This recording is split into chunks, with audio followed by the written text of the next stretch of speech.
여러분, 안녕하십니까? 오늘날 우리는 눈에 보이지 않는 거대한 경제적 지각 변동의 한복판에 서 있습니다. 최근 우리 일상에 조용하지만 매우 강력하게 침투하고 있는 변화의 파도가 있죠. 바로 대중교통비 무제한 환급 제도인 모두의 카드의 출범입니다. 언뜻 보기에 이 제도는 고물가와 고금리에 지친 서민들의 주머니 사정을 달래주는 단순한 복지 정책이나 선심성 공약처럼 보일 수 있습니다.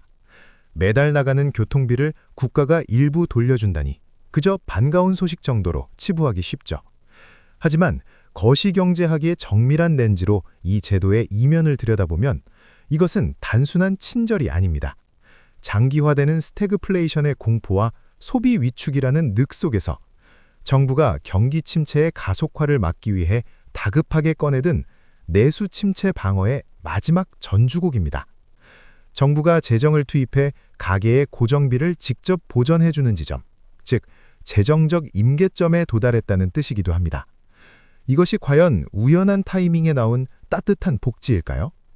데이터와 역사적 지표들은 우리에게 전혀 다른 거대한 경제적 신호를 보내고 있습니다.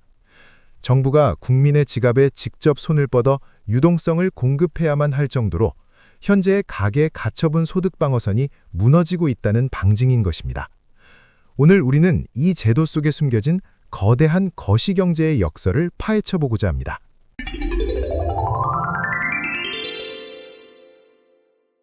그렇다면 왜 지금 이 시점에 정부는 기존 K패스의 정률 환급 한계를 넘어선 모두의 카드라는 전면적인 무제한 환급 체계를 세상에 내놓았을까요? 표면적인 명분은 출퇴근하는 직장인과 학생들의 교통비 절감입니다.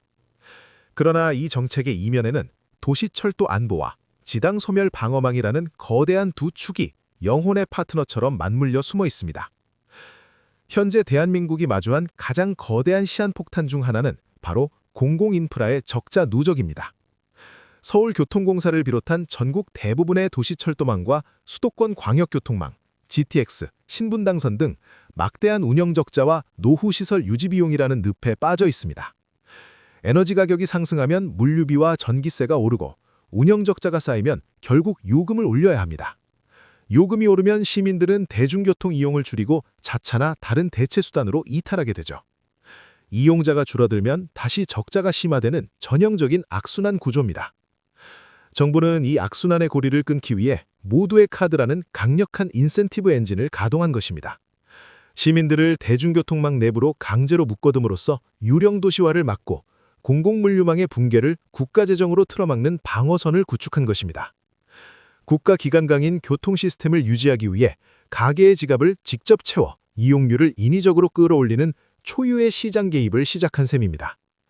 겉으로는 서민 지원이지만 속으로는 국가기관 인프라의 붕괴를 막기 위한 지정학적, 거시경제적 방어전인 셈입니다. 이제 이 제도가 실제로 우리 삶의 지갑을 어떻게 해부하고 재편하는지 구체적인 혜택과 무심코 놓치기 쉬운 치명적 타격 지점들을 카테고리별로 매우 상세히 해부해 보겠습니다. 본인의 이동 패턴에 대입하며 들어보시기 바랍니다. 국토교통부와 대도시권 광역교통위원회의 오피셜 데이터를 분석해보면 이번 제도는 이동거리와 수단에 따라 일반형과 플러스형으로 엄격하게 양분됩니다. 수도권 일반 성인 기준 일반형은 62,000원을 기준점으로 잡습니다. 환승을 포함해 편도 1회 요금이 3,000원 미만인 일반 시내버스나 지하철을 이용할 때 적용되죠. 한 달 동안 일반 대중교통비로 10만 원을 썼다면 기준점인 62,000원을 초과한 38,000원이 고스란히 계좌로 환급됩니다. 반면 장거리 광역버스나 신분당선, 그리고 수도권의 핵심 동맥인 GTX를 이용하는 광역통근자들을 위한 플러스형은 기준점이 10만 원입니다. 1회 요금이 3,000원을 넘어가더라도 제한 없이 한 달 누적액이 10만 원을 초과하면 그 초과분을 100% 무제한으로 돌려줍니다.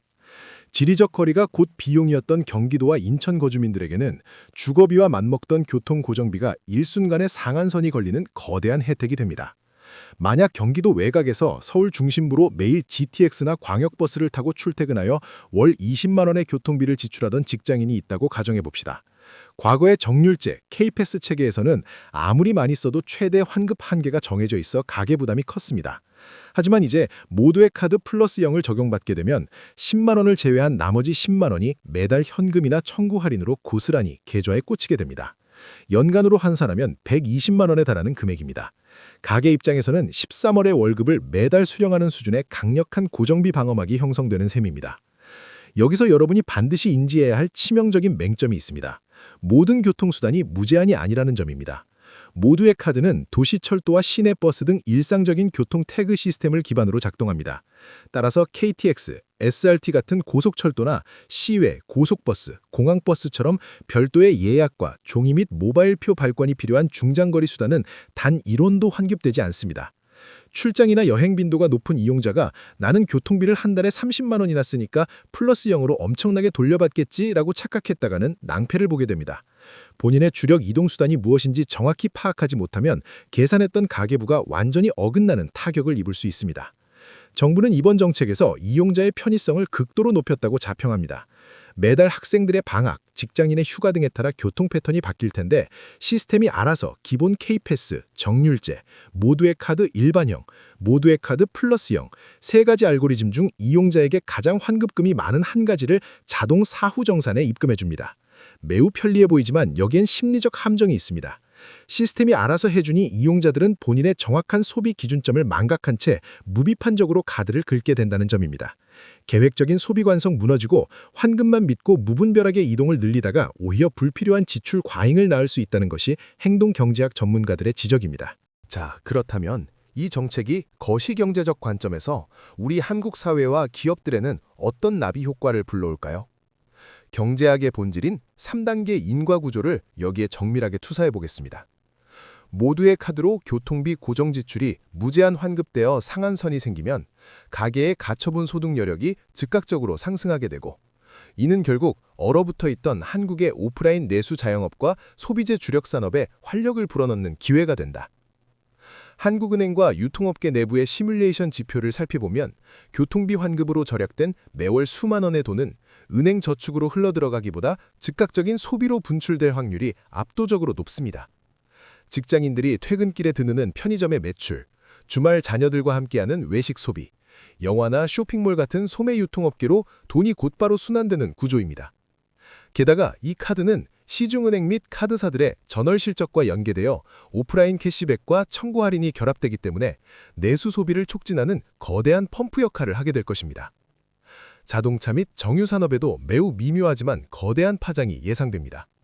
국제 유가가 요동치는 시기에 무리하게 자차 출퇴근을 고집하던 직장인들이 무제한 교통환급이라는 혜택을 보고 대중교통으로 대거 전환할 가능성이 높기 때문입니다.